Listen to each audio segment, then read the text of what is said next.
قال رب اشرح لی صدری، یہ دعا بڑی اہم ہے اور ہر شخص کو یاد ہونی چاہیے۔ جو بھی کوئی بھی دین کی دعوت کا کام کرنا چاہے تو اس کے لیے یہ دعا جو ہے اس کو یاد کرنا۔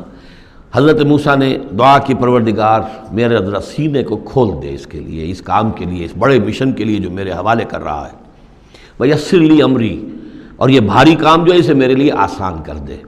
وَاحْلُلْ عُقْدَةً مِّن لِّسَانِي، اور میری زبان میں لکنت ہے، اے پروردگار اس لکنت کو، اس عقدے کو کھول دے۔ یفقہوا قولی، تاکہ وہ میری بات اچھی طرح سمجھ سکیں۔ لکنت والا شخص جو ہے ظاہر بات ہے جب گفتگو کرتا ہے تو لوگوں کو سمجھنے میں دقت ہوتی ہے۔ وَاجْعَلْ لِي وَزِيرًا مِّنْ أَهْلِي، ایک اور درخواست میری یہ ہے کہ میرا ایک وزیر بنا دیجئے میرے خاندان میں سے۔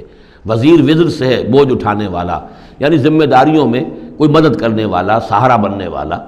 تو وَاجْعَلْ لِي وَزِيرًا مِّنْ أَهْلِي، میرے اپنے خاندان میں سے ہارون اخی، اور خود اس سجسٹ کر دیا میرے بھائی ہارون کو اس کام میں، اشدد بہ اذری، اس کے ذریعے سے میری کمر کو مضبوط کر دے، اور اشرکہ فی امری، واشرکہ فی امری، اسے میرے اس کام میں شریک کر دے کہ نسبحک کثیرا، تاکہ ہم دونوں مل کر پھر تیری تسبیح کریں کثرت کے ساتھ، ونذکرک کثیرا، اور تیرا ذکر کریں کثرت کے ساتھ، انک کنت بنا بصیرا، یقیناً پروردگار تو ہمیں دیکھ رہا ہے ہمارے حالات سے، کا تو خود جو ہے وہ چشمدید گواہ ہے۔